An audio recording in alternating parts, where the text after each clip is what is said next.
करने जा रहा हूं नेशनल कॉन्फ्रेंस के member of parliament Hasnain Masoodi जी को कि वो आए और हम सबको संबोधित करें। और आप सब लोगों से भी अनुरोध कर रहा हूं कि जिसको जहां जगह मिलती है वो वहां एकोमोडेट हो जाए। अब मैं आमंत्रित कर रहा हूं हसनैन मसूदी जी को कि वो हमको संबोधित करें। स्टेज पर विराजमान हमारे सीनियर लीडर साहिबान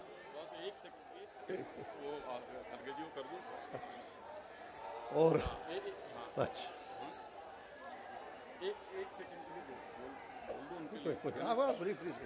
हमारे बीच में हमारे अखिल भारतीय कांग्रेस कमेटी के अध्यक्ष परम आदरणीय मल्लिकार्जुन खड़गे जी हम लोगों के बीच में। आपसे अनुरोध कर रहा हूं जोरदार तालियों से हाथ ऊपर उठा के सब लोग ताली बजा के उनका स्वागत करेंगे। उनके साथ हमारे जनरल सेक्रेटरी ऑर्गेनाइजेशन केसी वेणुगोपाल जी भी हम लोगों के बीच में आए हैं।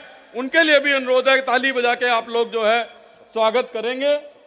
और मैं अब आमंत्रित कर रहा हूं हसनैन मसूदी जी को कि वो हमें संबोधित करें।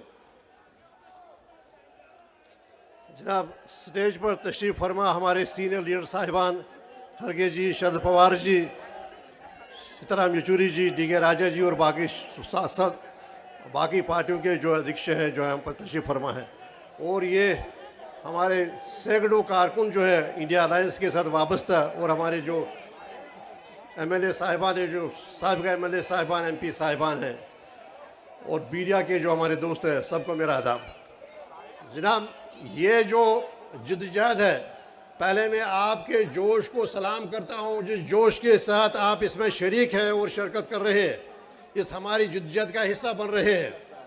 तो जनाब ये अब सिर्फ 146 जो हमारे संसद है जिनको सस्पेंड किया गया और कार्रवाई में हिस्सा लेने से रोका गया, ये सिर्फ उनकी बात अब नहीं है, ये बात बन गई सर्वाइवल ऑफ डेमोक्रेसी, हमारे जमहूरियत की बका के लिए, इंडियन पार्लियामेंट्री सिस्टम की बका के लिए जो हमारी जिद्दजाहद है, ये अब वो बात बन गई। जनाब जिस तरह हमें एक मनसूबाबंद तरीके से जो लोकसभा और राज्यसभा में उसमें जो बहस मुबाहसा था, जो बड़े अहम बिल थे उनसे हमें दूर रखा गया एक मनसूबाबंद तरीके से। हमने क्या कहा था, हमने मांगा था सिर्फ कि एक बयान दिया जाए उस वाक़े पर जो सबके लिए बड़ा तशवीशनाक था। हर जगह बोला गया, बाहर टीवी शो में बोला गया, अखबारों के इंटरव्यू में बोला गया, लेकिन हाँ सदन में आके उस पर बात नहीं की गई, तबसरा नहीं। हम चाहते थे हमें कहिएगा कि कैसे ये सब कुछ हुआ और क्या उपाय किए जा रहे ताकि ये और ना हो, लेकिन खामोशी की गई ताकि हमारी जो इस शरकत से हमें बाज रखा जाए और हमें सस्पेंड किया जाए। ये कभी भी आज तक हमारे इतिहास में नहीं हुआ है। तो जनाब शायद ये जो वाक़ा हुआ, जो उन्होंने से भूल हो गई, शायद ये पेशखिमा है, एक शुरुआत है एक बड़े जिद्दजाहद की जो सारे मुल्क में की जाएगी, जिसका इंडिया ने जिसकी इस वक्त सरबराही कर रहा है, रहनुमाई कर रहा है। और मुझे उम्मीद है कि आपके साथ के साथ जो आवाम की, जो सारे मुल्क की जो आवाम है, 150 करोड़ लोग जो हैं, उनके साथ जो हमारा जो इंडिया अलायंस है ये कामयाबी से हमकिनार होगा। जब मैं अपने बात को विराम दूंगा, लेकिन उससे पहले मैं आपसे अनुरोध करूंगा, आप जम्मू कश्मीर के अवाम को ना भूलिए, 1.5 करोड़ लोगों को जो 10 साल से अभी किसी मुंतखब हुकूमत से महरूम है। हर एक चीज़ हम अफसरशाही चला रही है। आप ज़रूर अपने जब भी ये जिद्दजाहद होगी उसमें आप ज़रूर बात कीजिएगा। हमारी जो महरूमिया है, आज का जो वाक़ा है, आप देखिए आज की कैसे चुनौतियाँ हो रही है। तो जनाब इस दो समझ में मैं करूँगा, आप अनाउंस कीजिए उनके आने का, मैं 2 सेकंड में ये कंप्लीट करूँगा। आप अनाउंस कीजिए उनका आना, मैं 2 हमारे बीच में देश के लोकप्रिय नेता, सर्वमान्य नेता आदरणीय राहुल गांधी जी पहुंच गए। जोरदार तालियों से आदरणीय राहुल गांधी जी का मंच पर आप स्वागत करेंगे। आदरणीय श्री राहुल गांधी जी का दिल्ली प्रदेश कांग्रेस कमेटी की ओर से हार्दिक स्वागत है। आज आदरणीय राहुल गांधी जी जिस तरीके से मोदी सरकार पर तथ्यों के साथ, तर्कों के साथ जिस तरीके से आज आदरणीय राहुल गांधी जी हमला बोल रहे हैं वो लोकतंत्र की रक्षा के लिए कर रहे हैं। आदरणीय जी, मैं अपनी बात मुख्तसर करूंगा।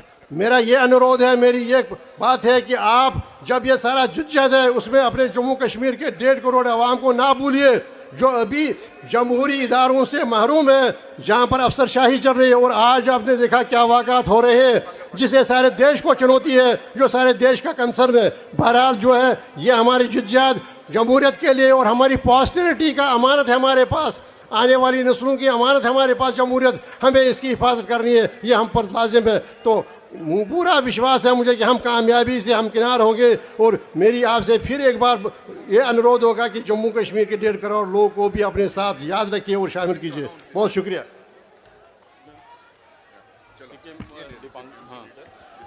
हमारे बीच में हम सब लोगों के दिलों की धड़कन परम आदरणीय राहुल गांधी जी हम लोगों के बीच में आ चुके हैं। आपसे अनुरोध है एक बार हाथ उठा के जोरदार ताली बजा के राहुल जी का स्वागत करेंगे। राहुल जी का मैं प्रदेश कांग्रेस कमेटी की ओर से बहुत बहुत स्वागत करता हूं।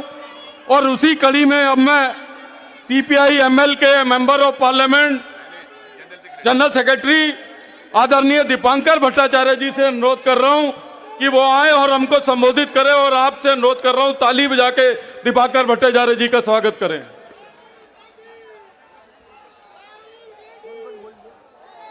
मंच पर मौजूद इंडिया गठबंधन के तमाम वरिष्ठ नेतागण,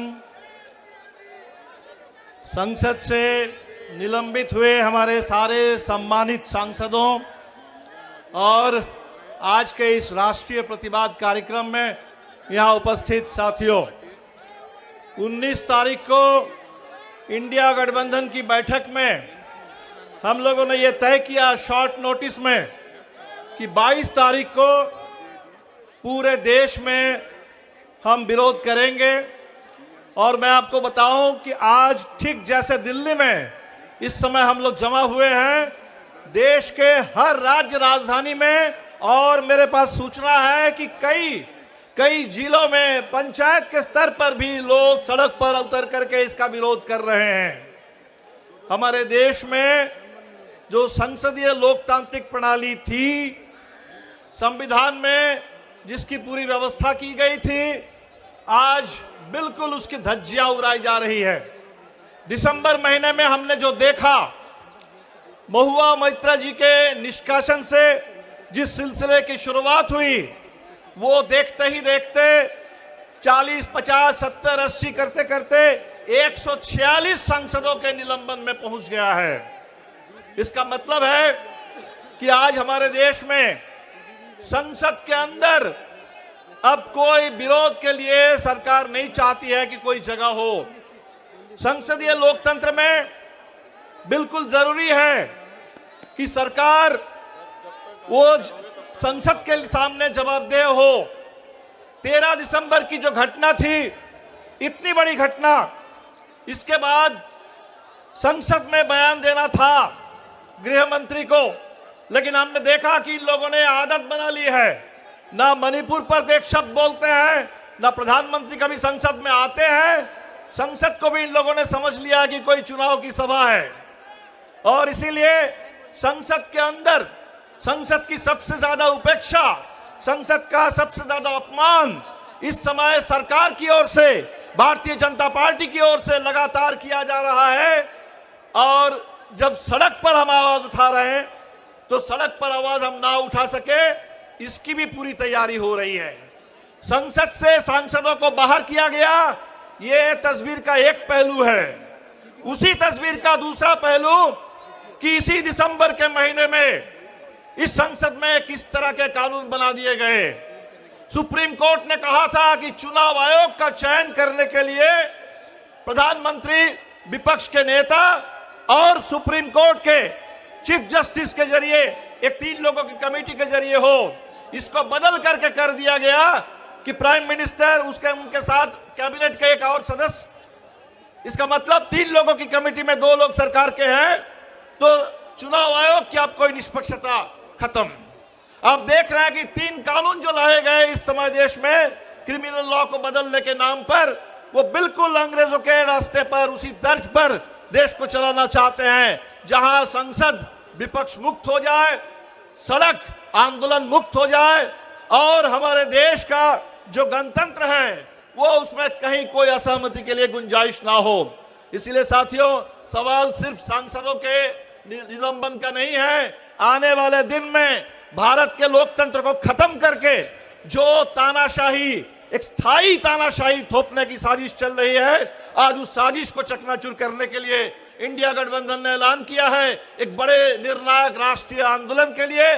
और हम आप सबसे अपील करेंगे कि हमारी ये जिम्मेदारी है, हम सब लोग मिलकर के इस महान राष्ट्रीय एक आंदोलन खड़ा करें, ताकि बिल्कुल जिस समय आजादी के लिए हम लोग लड़ रहे थे, सब एक हो करके आज लोकतंत्र की रक्षा के लिए, संविधान की रक्षा करने के लिए बिल्कुल उसी तरह से सब लोग एक होकर के हम लोग लड़ेंगे। इसी संकल्प के साथ मैं अपनी बात खत्म करता हूं। और निश्चित तौर पर आज देश में लोकतंत्र के लिए जब पूरे देश के करोड़ों करोड़ लोग अगर सड़क पर आ जाए, तो किसी हिटलर के चेले का ये उनका औकात नहीं है, किसी तानाशाह का ये हिंदुस्तान के अंदर ये संभव नहीं है, फांसीवाद के लिए संभव नहीं है कि इस देश के लोकशाही पर काबिज हो जाए। लोकशाही की अवश्य ही जीत होगी और इस देश में संविधान जिंदा रहेगा। बहुत बहुत शुक्रिया आप सभी साथियों का। इनकलाब जिंदाबाद।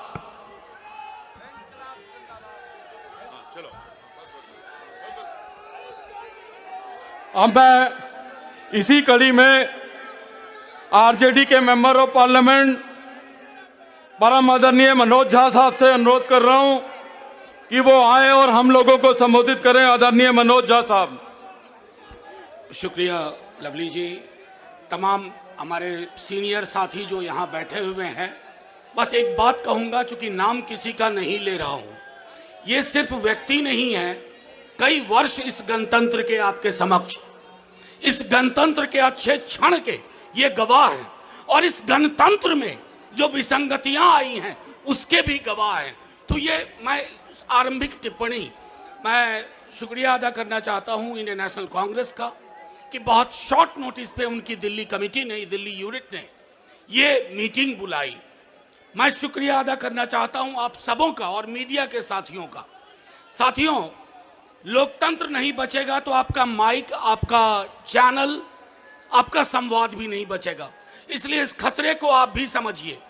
जो व्यक्ति और जो निजाम अभी सत्ता में है, उसे विपक्ष मुक्त संसद चाहिए, प्रतिरोध मुक्त सड़क चाहिए, खिलाड़ी मुक्त खेल चाहिए, और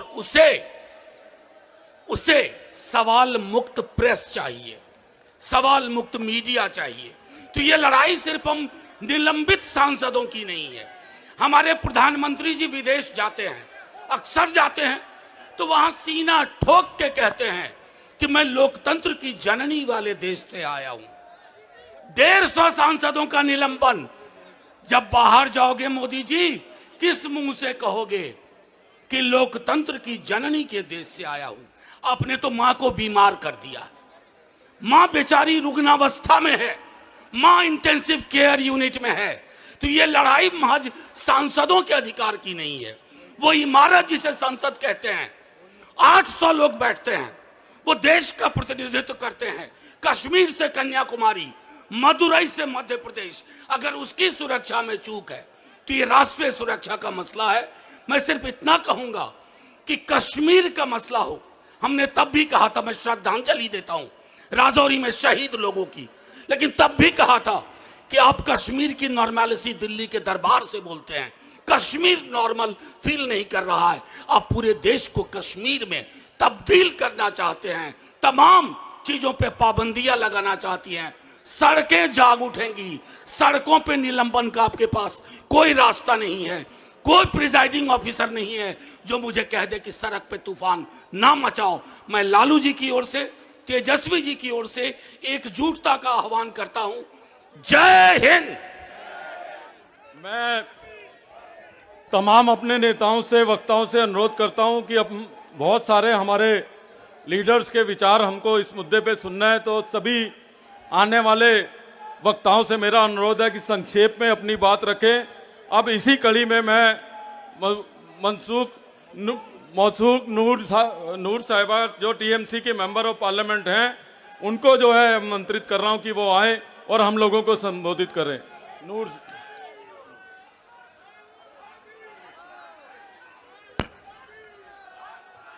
पहले सबको मेरे आदाब नमस्कार। इंडिया अलायंस के लीडरशिप यहाँ सब मौजूद है। मैं ऑल इंडिया तृणमूल कांग्रेस हमारी नेत्री ममता बनर्जी के पार्टी से यहाँ उपस्थित हूँ। मैं सिर्फ ये आपसे अपील करना चाहूँगी कि अब जो बीजेपी का सरकार देश में डेमोक्रेसी मुक्त और गरीबों की जो आवाज़ को बंद करने की कोशिश कर रहे हैं, ऑपोजिशन के आवाज़ को बंद करने की, कत्ल करने की जो कोशिश कर रहे हैं, इसको रोकने के लिए इतने सब सीनियर लीडरशिप, सब पार्टियों के लीडरशिप यहाँ उपस्थित हुए हैं। इंडिया अलायंस आपके सामने उपस्थित हुए हैं। इस बीजेपी का जो अन्याय है, अत्याचार है, उसके खिलाफ एक आवाज़ होके आपके सामने आए हैं। तो वो बीजेपी जो डेमोक्रेसी को कत्ल करने की कोशिश कर रहे हैं, हमारी आवाज़ है। वो लोग जो बीजेपी कोशिश कर रहे हैं कि डेमोक्रेसी मुक्त देश को करने की कोशिश कर रहे हैं, हम लोग आपके पास ये अपील रखेंगे कि बीजेपी मुक्त देश हम लोग कर सके। इसी कुछ बातों से मैं आपको सबको धन्यवाद देके मेरी वक्तव्य खत्म करती हूँ। Thank you. अब मैं आमंत्रित कर रहा हूं डी राजा साहब को, जो सीपीआई के हमारे नेता हैं, उनको आमंत्रित कर रहा हूं कि वो आए और हमको संबोधित करें। एक बार जोरदार तालियां डी राजा साहब के लिए।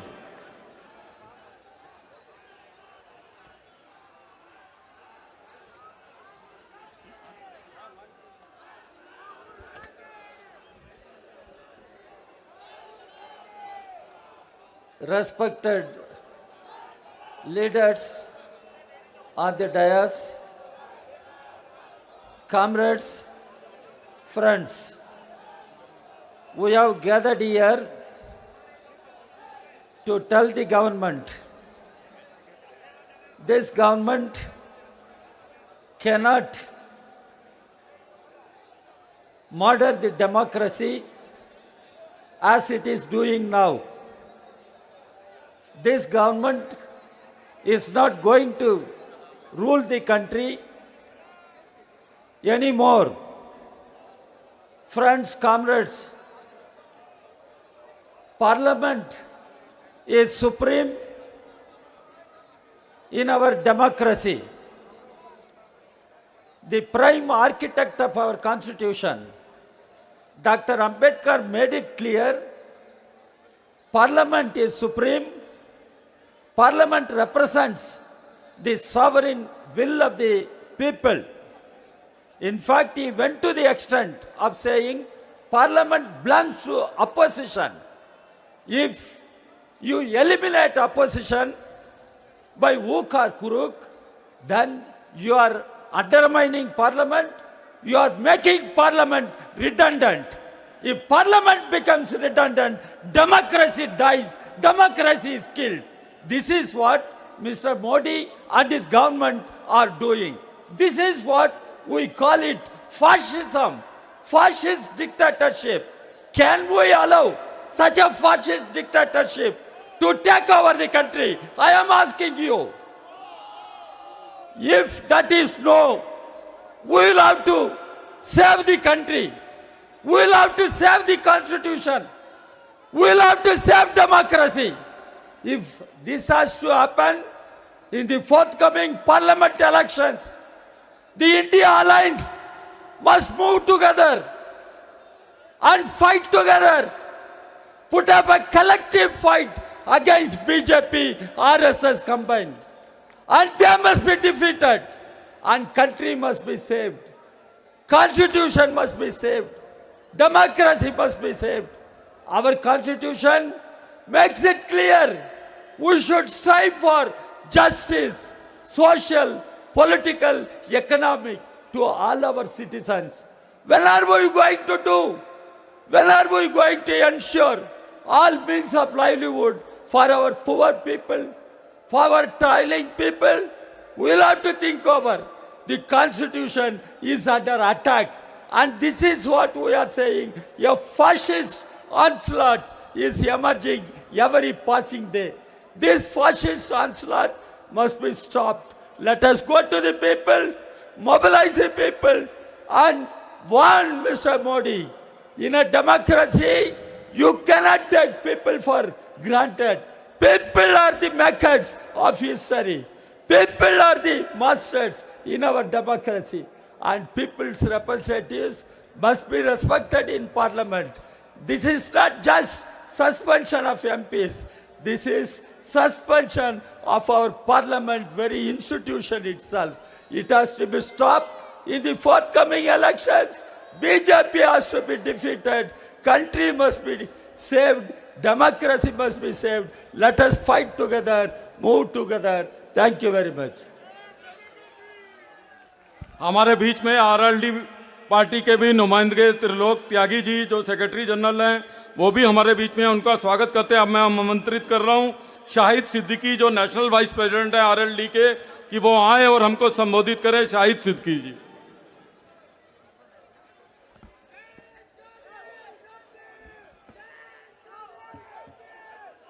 साथियों, आरएलडी की तरफ से, श्री जयंत चौधरी जी की तरफ से और देश के किसानों की तरफ से मैं आपसे कहना चाहता हूं कि आज इस लोकतंत्र की लड़ाई में हम आपके साथ हैं।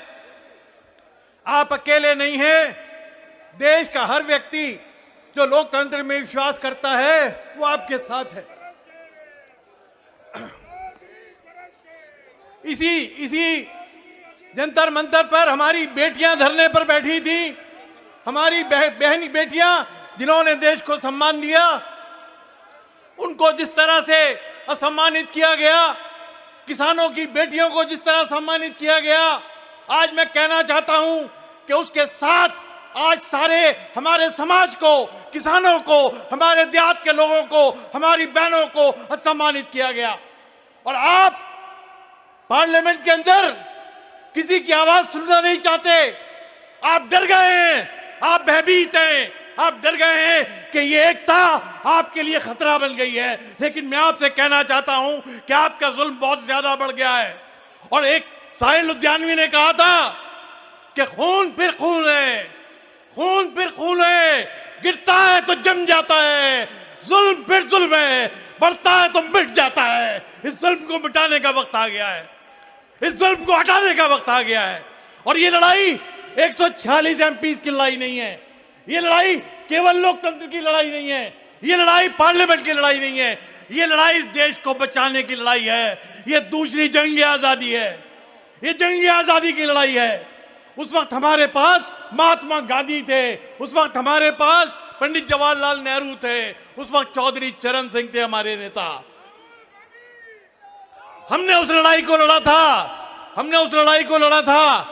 आज हम सबको मिलकर, क्योंकि हमारे पास ना कोई महात्मा गांधी है, न पंडित जवाहरलाल नेहरू हैं, न सरदार पटेल हैं, हम में से हर आदमी को एक होके उस ताकत को पैदा करना होगा। मैं कहना चाहता हूं कि किसानों की लड़ाई में आप पार्लियामेंट के लोग हमारे साथ रहेंगे, लोकदल के साथ, लोकदल आपके साथ रहेगा, लोकदल की ताकत आपके साथ रहेगी। ये देश के किसानों की ताकत है, देश की अकलियतों की ताकत है। और ये आज जो हमला है ये सबके ऊपर है। अगर हम ये जंग हारे तो ये बहुत बड़ा देश के लिए त्रासदी होगी, देश के लिए बहुत बड़ा खतरा होगा। इस खतरे को मिटाने के लिए हम सबको एक होकर काम करने की जरूरत है। बहुत शुक्रिया, धन्यवाद, जय हिंद। अब मैं आमंत्रित करने जा रहा हूं सीपीआईएम के नेता परम आदरणीय सीताराम येचुरी जी को कि वो आए और हमको संबोधित करें। और आपसे अनुरोध है ताली बजा के येचुरी साहब का स्वागत करें।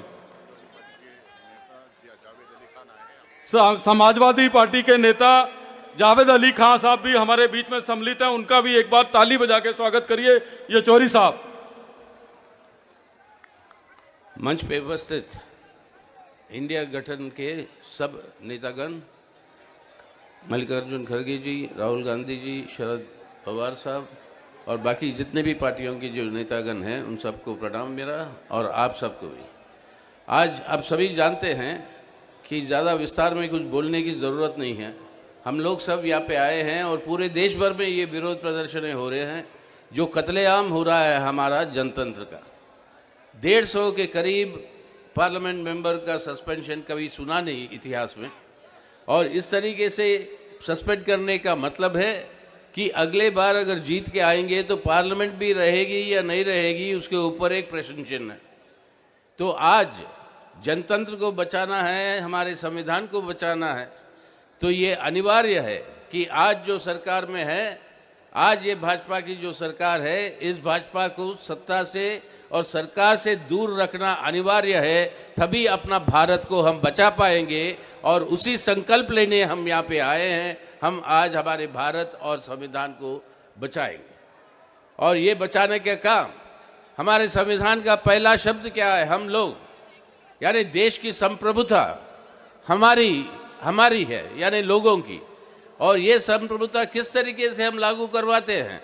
हम चुनते हैं हमारे प्रतिनिधि, और वो प्रतिनिधि बनाते सरकार की जवाबदारी है पार्लियामेंट को, और एमपीओ की जवाबदारी है लोगों को। ये है संविधान का सारांश। आज पार्लियामेंट को ही भंग करते हुए, एमपीओ को हटाते हुए, इस संविधान का पूरा रीढ़ की हड्डी को तोड़ रहे हैं मोदी साहब और ये भाजपा की सरकार। तो आज उनको सत्ता से हटाना ज़रूरी है। और उनकी प्रचार जो है कि अमृतकाल आ गया है और आने वाले समय अमृतकाल और आएगा, तो याद करिएगा ये अमृत की पैदाइशी होती कैसे? विष्णु पुराना कहता है कि समुद्र मंथन जब चल रही थी तब अमृत का कलश जो है उभर कर आया। सब लोग बैठे हुए थे कि उसको हासिल करने के लिए, और पहला ये अमृत का कलश चले जाता है गलत लोगों के हाथ में। अब गलत लोगों के हाथ से अच्छे लोगों के हाथ में कैसे ले आना, वो एक और कांड है विष्णु पुराना का। वो समय जब आएगा तब बताएंगे। लेकिन आज हम उस मुकाम पर खड़े हैं। अमृत आज गलत हाथों में है। इस गलत हाथों से अमृत को वापस लाना है देश की जनता की भलाई के लिए, अपने देश को बचाने के लिए।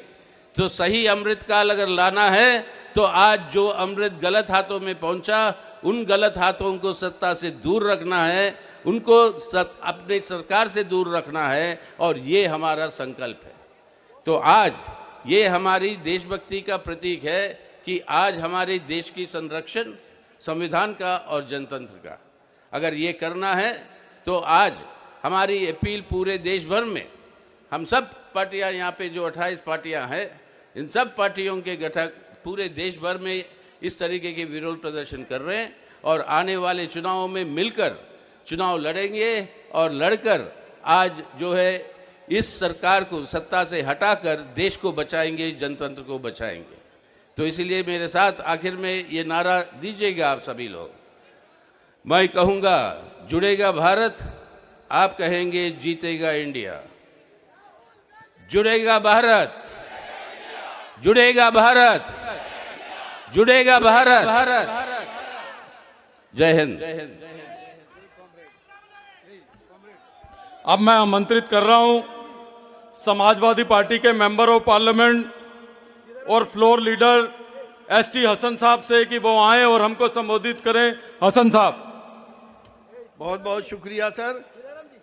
आदरणीय मंच, जिसके ऊपर देश के सबसे ज़्यादा सीनियर लीडर्स बैठे हुए हैं, जिन्होंने देश के अंदर बड़े उतार चढ़ाव देखे हैं, और ये कभी किसी से नहीं घबराए, चाहे आंधी आए तूफान आए, लेकिन इन लोगों ने देश की रक्षा के लिए, संविधान की रक्षा के लिए अपने जान तक की कुर्बानी देने के लिए तैयार रहे हैं।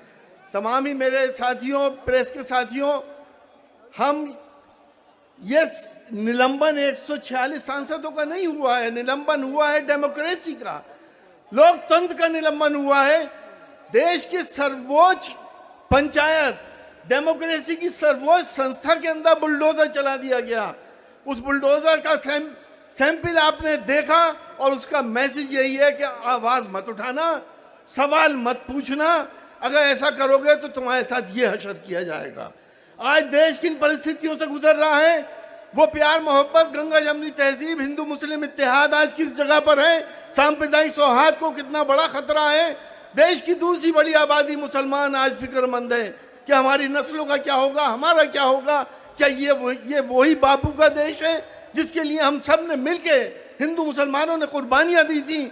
आज इस देश के खतरे को हम और आपको चुनौती है, हमें इससे लड़ना है और इन्हें भगाना है, क्योंकि वक्त बहुत कम है। एक शेर के साथ अपनी बात खत्म कर रहा हूं कि दौरे हयात आएगा, दौरे हयात आएगा, कातिल कज़ा के बाद है इब्तिदा हमारी तेरी इंतहा के बाद।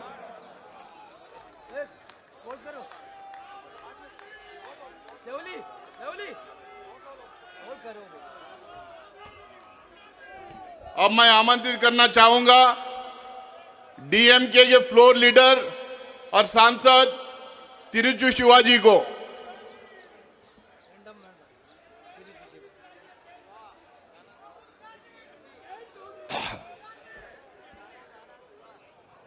Respected President of All India Congress Committee, Mallikarjun Kharge ji, Honorable Member of Parliament, Senior Leader of Congress, Rahul Gandhi ji, Sharad Pawar ji, leaders of various political parties who are in the Indian Alliance, brothers and sisters. I have come here as the representative of Mr. M.K. Stalin, the President of DMK party and the Chief Minister of Tamil Nadu. He has been in the India Alliance since beginning, and he has been spearheading for this alliance to be formed, to dethrone the BJP government which is in power in the Union, which is totally destabilizing the federalism and the secularism of the country. The BJP government in power is making use of the governors in the opposition ruling parties to obstruct the functioning of the state governments. A government which has been elected with a majority of the people are not able to enact laws and implement schemes for the welfare of the people because the governors stand on the way as an instrument of the union government. Federalism is the base of India and the Indian Constitution. That is now crumbling. India is the largest democracy in the world. Now in this country, democracy is in peril. This protest we are holding today and across India is to condemn and to make known the people that never as in the history of Indian Parliament 146 members of parliament have been suspended. For what reason? It has been portrayed to the people by the government that we have disrupted the parliament proceedings. No.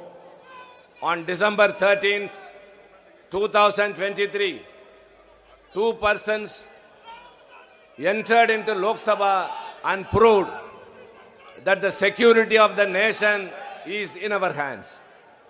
If we can encroach into the parliament where the security is strong, anything can happen in this country that could be construed as a message. The opposition parties in the parliament just demanded for a statement from the Home Minister, who is responsible for the security of the nation. If the security in the parliament itself is not safe, what is the security to the common citizen in this country who is going everywhere?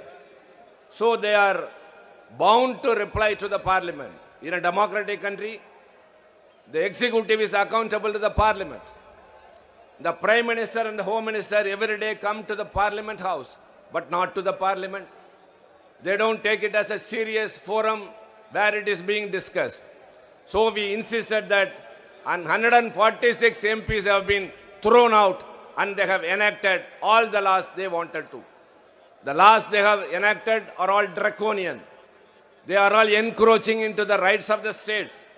Our foremost duty, not only those who are gathered here, through these people, we want to tell every citizen of this country, your duty is to unseat the BJP government in 2024. The journey of 1,000 miles begins with a single foot.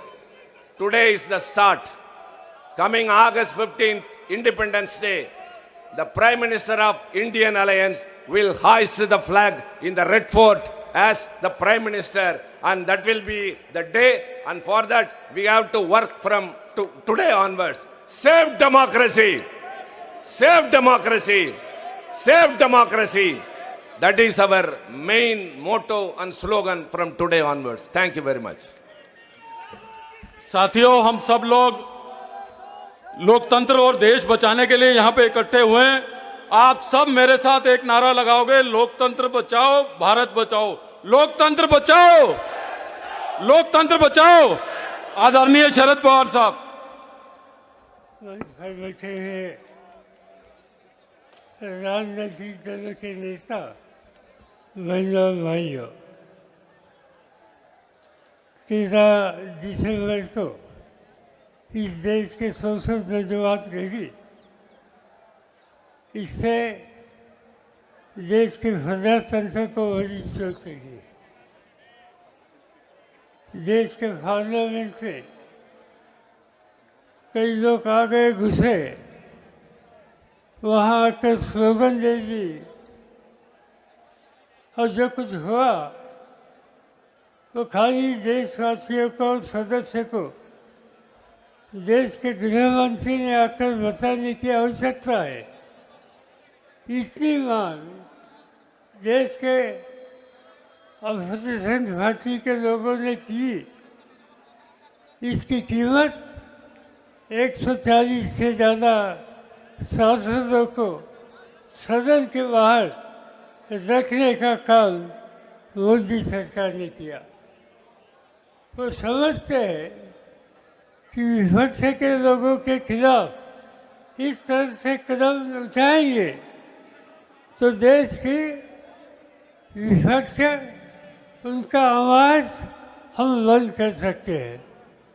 मैं इतना ही कहना चाहता हूँ कि देश की संसद हो, प्रजातंत्र हो, इसके बचाने के लिए जो कुछ कीमत देनी पड़ेगी, वो कीमत देने के लिए आज मंच पर बैठे हुए सभी राजनीतिक दल पूरे दिल से तैयार है। संकट बड़ा है। आज गांव-गांव में हम जाकर देखते हैं, इस देश के गरीब लोगों की भूख की समस्या हल करने वाला किसान आत्महत्या के रास्ते पर जाता है। फैक्ट्री में काम करने वाला नौजवान कारीगर आज अपनी मेहनत की कीमत मिलती नहीं, इसलिए दुखी है। हम देश में गांव में रहने वाला आदिवासी हो या दलित हो, अपनी समस्या के हल होते नहीं, इसलिए वो दुखी है। और ये सब करने वाली, ये सब नौबत वाली एक ही फीजा है। इस फीजा का नाम भारतीय जनता पार्टी है, और इसलिए आप लोगों को, हम लोगों को ये जिम्मेदारी लेनी पड़ेगी। अभी चाहे वो मेहनत करेंगे, चाहे इसकी कीमत देंगे, मगर प्रजातंत्र पर हमला करने वाली ये सांप्रदायिक शक्ति हम दूर करेंगे। ये दूर करने के लिए हम एक रहेंगे, इतना ही विश्वास यह ठिकाने मैं दिलाता हूँ और आपकी इजाज़त लेता हूँ। जय हिंद।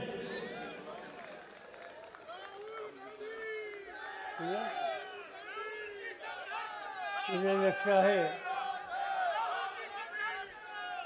अच्छा क्या एक आप चाहते हैं राहुल जी ने बात करनी चाहिए? आप सबके तरफ से मैं राहुल गांधी जी को विनती करता हूँ, यहाँ आइए, लोगों के सामने बात करिए।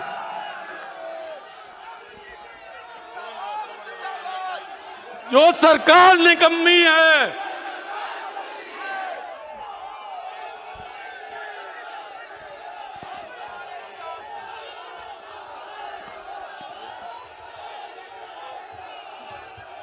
स्टेज पे इंडिया अलायंस के वरिष्ठ नेता खारगे जी, शरद पवार जी, येचुरी जी और बाकी अलायंस के नेता, सब पार्टियों के कार्यकर्ता, भाई और बहनों, आप सबका यहां बहुत बहुत स्वागत, दिल से आपका स्वागत करता हूं।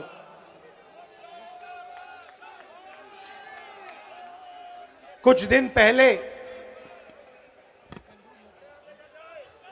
पार्लियामेंट हाउस में 2-3 युवा जंप करके अंदर आ गए। जंप करते हुए हम सब ने देखा। अंदर आए, थोड़ा धुआं फैलाया, बीजेपी के सांसद सब भाग लिए। वो अलग बात है।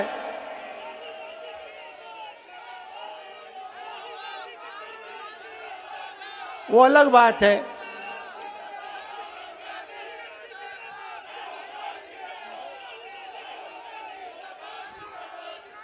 जो अपने आप को देशभक्त कहते हैं, हवा निकल गई उनकी। वो टीवी पे आपको नहीं दिखा, वो हमें दिख रहा था पीछे से। खैर, सवाल ये, सबसे पहली बात, अंदर कैसे आए? सिक्योरिटी ब्रीच की बात हुई, सही है। अंदर कैसे आए? पार्लियामेंट के अंदर वो गैस का सिलेंडर ले आए। अगर गैस का सिलेंडर ला सकते थे तो कुछ और भी ला सकते थे।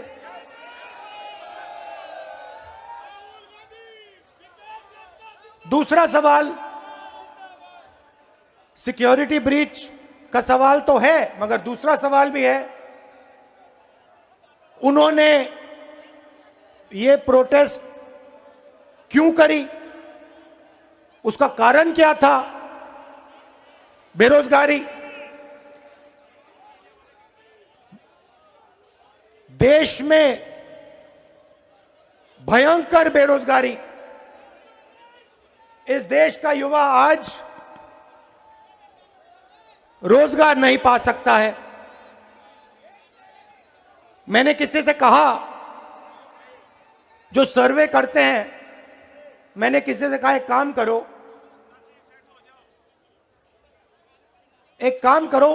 एक छोटा सा सर्वे करो। किसी भी शहर में चले जाओ, छोटा सा सर्वे करो, पता लगाओ कि हमारे जो युवा हैं हिंदुस्तान के, भैया ठहर जाओ, हिंदुस्तान के जो युवा हैं, ये जो आपने सेलफोन पकड़ रखे हैं, इस पे दिन में कितना घंटा, मतलब इंस्टाग्राम पे, फेसबुक पे, ट्विटर पे कितने घंटे रहते हैं? मैंने ये सवाल पूछा और छोटी सी सर्वे करा दी, कोई बड़ी सर्वे नहीं, बस चेक करने के लिए। मैं हैरान हो गया। 7.5 घंटे जवाब मिला। 7.5 घंटे युवा फेसबुक पे, इंस्टाग्राम पे, ट्विटर पे, ईमेल पे, अपने फोन पर, जैसे देखिए यहां पे सारे के सारे लोग फोन लिए पकड़े हुए हैं, देख रहे हैं। 7.5 घंटे नरेंद्र मोदी जी की सरकार में हिंदुस्तान का युवा सेलफोन पे बैठा है। क्यों? क्योंकि नरेंद्र मोदी जी ने उसको रोजगार नहीं दिया है।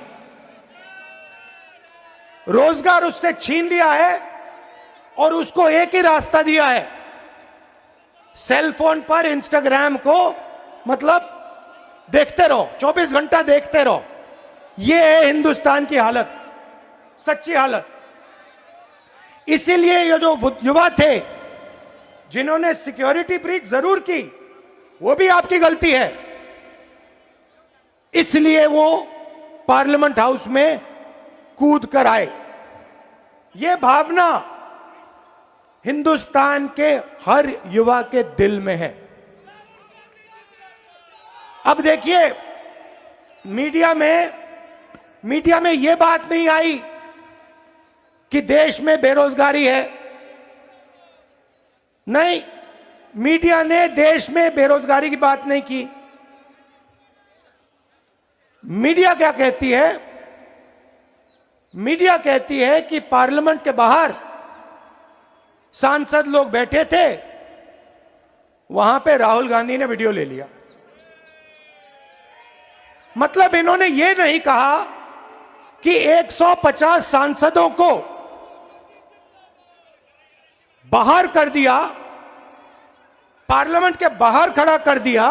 यह सवाल मीडिया ने नहीं पूछा, क्यों किया, कैसे किया। अमित शाह से सवाल पूछा कि भैया आप होम मिनिस्टर हो, ये दो युवा जंप करके कैसे आ गए। बेरोजगारी पे 2 सवाल पूछे और 150 लोगों को उठा के बाहर कर दिया। मीडिया ना बेरोजगारी की बात करती है,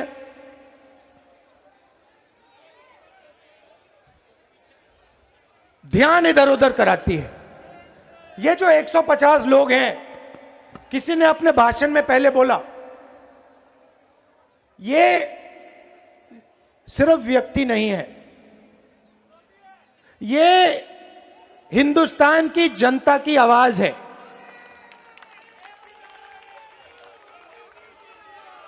हर एमपी लाखों वोट लेके आता है। आपने सिर्फ 150 लोगों का अपमान नहीं किया, आपने हिंदुस्तान की 60% जनता का मुंह बंद किया है। यह सच्चाई है। और आप सोचते हो कि आप हिंदुस्तान की जनता को डरा दोगे, धमका दोगे। आप अग्निवीर योजना लाए,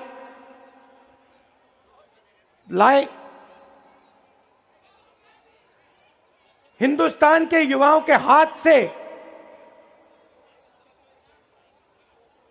आपने देशभक्ति की जो फीलिंग होती है वो आपने छीनी।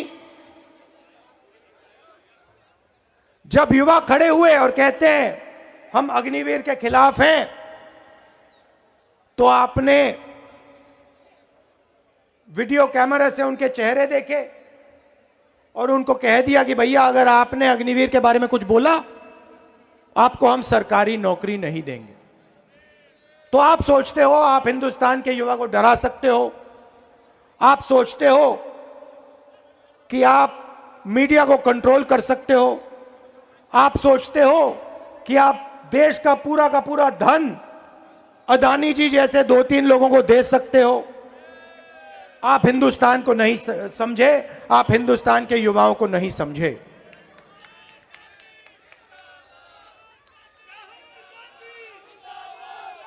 हम सब ऑपोजिशन के नेता, ऑपोजिशन के कार्यकर्ता एक साथ खड़े हैं।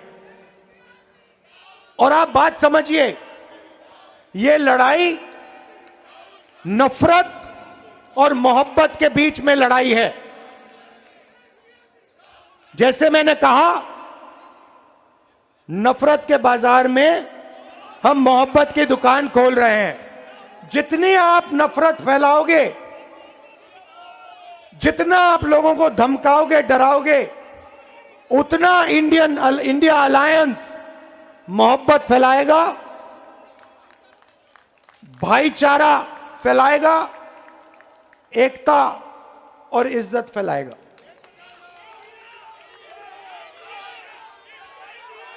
आप सब यहां आए, सब पार्टी के कार्यकर्ता एक साथ मिलकर आए। दिल से आपका धन्यवाद करना चाहता हूं। नमस्कार, जय हिंद। धन्यवाद राहुल जी। अब मैं आमंत्रित कर रहा हूं हम सबके नेता, हमारे कांग्रेस के अध्यक्ष परम आदरणीय मल्लिकार्जुन खड़गे साहब को, और आपसे अनुरोध है ताली बजा के अपने बोर्ड ऊपर उठा के झंडे हिला के खड़गे साहब का स्वागत कीजिए और मेरे साथ नारा लगाइए, जो सरकार निकम्मी है, हर जोर जुल्म की टक्कर में अब तानाशाही नहीं चलेगी, तानाशाही नहीं चलेगी। आदरणीय खड़गे साहब जोरदार ताली बजा के स्वागत करिए।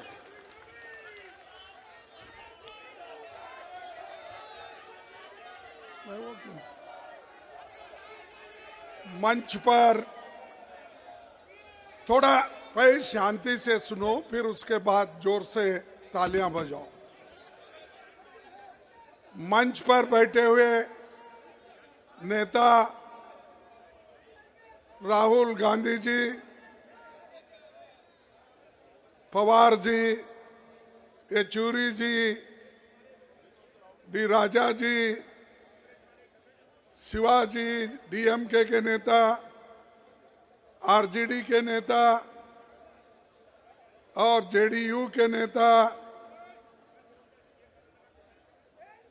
और बहुत से हमारे इंडिया अलायंस पार्टी के जो भी नेता यहाँ बैठे हैं, क्षमा चाहता हूँ मैं सबका नाम नहीं ले सकता समय के अभाव से। मैं इतना ही कहूँगा कि आज इंडिया अलायंस के सभी नेता यहाँ पर आए, अपनी बात रखे, इसीलिए मैं उनका सबका धन्यवाद करता हूँ। ये इंडिया अलायंस क्यों बना? इंडिया अलायंस इसलिए बना जो मोदी जी, शाह, इन्होंने डेमोक्रेसी को खत्म करने का एक बीड़ा उठाया है। देश के संविधान को खत्म करने का इन्होंने बेड़ा उठाया है। दलितों को, मजदूरों को, किसानों को, महिलाओं को कुचलने का काम इन्होंने किया है और अभी भी कर रहे हैं। इस देश के डेमोक्रेसी को खत्म करने के लिए ही 146 एमपीज को इन्होंने बाहर निकाला। कोई कुछ नहीं बोला। हमारे राम गोपाल यादव जी यहाँ नहीं है, उन्होंने बहुत दूर बैठे थे। ऐसे कई जो 147 एमपीज में दूर दूर बैठे थे, मुंह भी नहीं खोले थे, बोलने का बात उनको समय भी नहीं मिला, लेकिन उसको सस्पेंड किया गया। सस्पेंड करने के बाद हमने बाहर सभी मिलके गांधी स्टैचू के पास सत्याग्रह किया, धरना किया। तब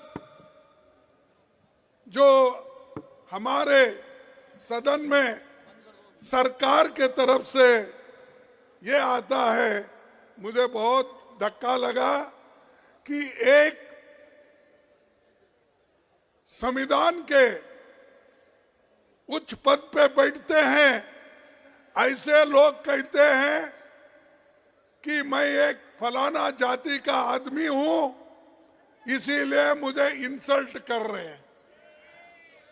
अरे अगर आप देश के संरक्षक करने का अधिकार लिए हैं, संविधान के तहत आप चलने का वायदा किए हैं, तो आप जात पात की बात अंदर करते हो और जात पात पे चलने की बात करते हो।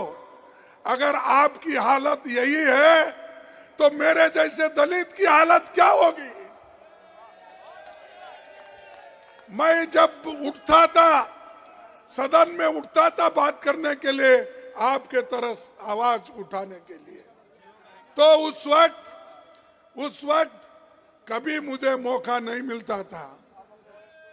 जब कभी भी देश में जब महिलाओं के ऊपर रेप होती है, जब कभी दलितों के ऊपर, दलितों को कुचला जाता है, किसानों को मारा जाता है, मजदूरों को मारा जाता है और संविधान के धज्जे उड़ाए जाते हैं, उस वक्त हम खड़ा होके जब नोटिस देते हैं, नोटिस पढ़ने को भी हमको परमिशन नहीं दिए। तो मैं ये क्या कहूं कि ये बीजेपी के लोग, बीजेपी की सरकार एक दलित को बोलने नहीं देगा, ऐसा मैं कहूं? अरे ये तुम संविधान के पद पे बैठे हो और तुम रोते हो।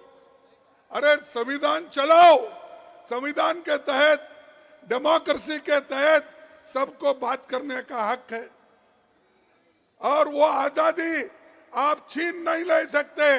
वो आजादी हमको मिली है जवाहरलाल नेहरू से, वो आजादी हमको मिली है महात्मा गांधी से, वो आजादी हमको मिली है डॉक्टर अंबेडकर से। इन्होंने तैयार करके दिया, लाखों लोग कुर्बानी करके आजादी दिलाए और आप लोग, आपके घर में कोई एक चूहा भी नहीं गया आजादी दिलाने के लिए, है गया? और वो हमको कहते हैं देश को ये बर्बाद कर रहे अपोजिशन के लोग, देश को ये लोग यहाँ पर डेमोक्रेसी नहीं चलने देते, ये कहते हैं। सबको बाहर निकाले आप, सभी एमएलएस को, सॉरी सभी एमपीज को आपने बाहर निकाला और सभी कानून अनअपोज्ड आपने पास कर लिया। 3 क्रिमिनल कानून ऐसे हैं, आगे आने वाले दिन में वो सारे सिटीजन्स को सताएंगे। अच्छे कानून को हम स्वागत करते हैं, किसानों के लिए भी ऐसा ही किया, मजदूरों के लिए भी ऐसे ही कानून लाए। तो इसलिए भाइयों हमको लड़ना है और ज्यादा से ज्यादा एक होकर हमको लड़ना है। तो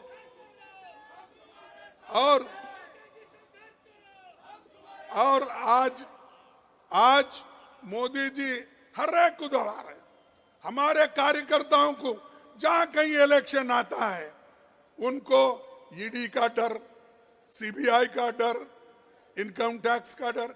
अरे कितने डराते हो? अरे ये अपोजिशन पार्टी कांग्रेस ये डरने वाली नहीं है, झुकने वाली नहीं है। अगर आप कितनी भी कोशिश करो, आप मोदी साहब आप कितनी भी कोशिश करो हमको मिट्टी में दबाने की, हम बीज हैं, बार बार उठने की आदत है हमको। हम तो तुम दबाने की कोशिश करते हो तो हम उठते हैं और देश को बचाने के लिए, संविधान को बचाने के लिए, लोकतंत्र को बचाने के लिए हम सब एक होकर लड़ रहे हैं। मुझे खुशी है कि सारे अपोजिशन के नेता एक हो गए हैं। अब जब सब लोग एक होते हैं तब अकेला मोदी कुछ नहीं कर सकता। और मोदी जी को इतना घमंड आया है, इलेक्शन से पहले ही कहते हैं कि 400 सीट जीतेंगे। तो क्या मतलब भाई, 400 सीट जीतने का क्या है तुम्हारे पास? इतने पॉपुलर तो नहीं है, क्योंकि मैं देखा हूं जब कर्नाटक में आए हर जगह फिरे, गली गली फिरे, हार के आए। तेलंगाना में गली गली फिरे, हार के आए। हिमाचल में गली गली फिरे, हार के आए। ऐसी क्या बात है? तो आप पहले ही कह रहे मैं 400 सीट लाऊंगा। अरे आपको जो जनता आपको सत्ता में बिठाई है वो जानती है कि आपको सत्ता से कैसा बाहर निकालना, नीचे गिराना। तो इसलिए मैं इतना ही कहूंगा, आप सभी लोग यहाँ आए हैं, सभी नेताओं का भाषण सुने हैं, तो इंडिया अलायंस एक होके लड़ रही है, इसको आप साथ दीजिए, एक हो जाइए। और मैं सभी मीडिया से भी अपील करता हूं, जो सच है वो तो बताइए, जो सच है वो तो कहिए, जो सच है वो तो लिखिए। इतना ही मैं आपको कहूंगा। और आप सभी को, युवाओं को, और जो ये अनएम्प्लॉयमेंट का प्रॉब्लम है, जैसा राहुल जी ने कहा, और इन्फ्लेशन का, कीमतें बढ़ रही है, इसके बारे में हमको ज्यादा सोचना है। उस नजर से आप देखकर एक हो जाएंगे और आगे हमको पूरा सपोर्ट करेंगे। इतना कह के मेरे भाषण को समाप्त करता हूं। जय हिंद, जय हिंद, जय हिंद, जय हिंद। धन्यवाद। बहुत ही दिल की गहराइयों से खड़गे साहब का धन्यवाद। हमारे बीच में आरएसपी के जनरल सेक्रेटरी मनोज भट्टाचार्य जी भी हम लोगों के बीच में आए हुए हैं। उनको बोलने का मौका देना था, मैं क्षमा चाहते हुए उनका दिल की गहराइयों से प्रदेश कांग्रेस कमेटी की तरफ से, हम सब लोगों की तरफ से स्वागत करते हैं। इनका काम देश तोड़ने का है, समाज बांटने का है, हमारा काम जोड़ने का है। उस जोड़ने की कड़ी में अब हम राष्ट्रगान के नाते अपनी इस देश के प्रति समर्पित हमारा जो भाव है उसको समर्पित करते हैं। अब सभी शांति से राष्ट्रगान में पार्टिसिपेट करेंगे। कोई नारा नहीं लगाएगा, कोई नारा नहीं लगाएगा। राष्ट्रगान के लिए सभी लोग जो है वो खड़े होकर राष्ट्रगान में पार्टिसिपेट करेंगे। शांति के साथ सब अपनी अपनी जगह खड़े होइए और हम राष्ट्रगान शुरू करेंगे। सभा कक्ष सावधान। राष्ट्रीय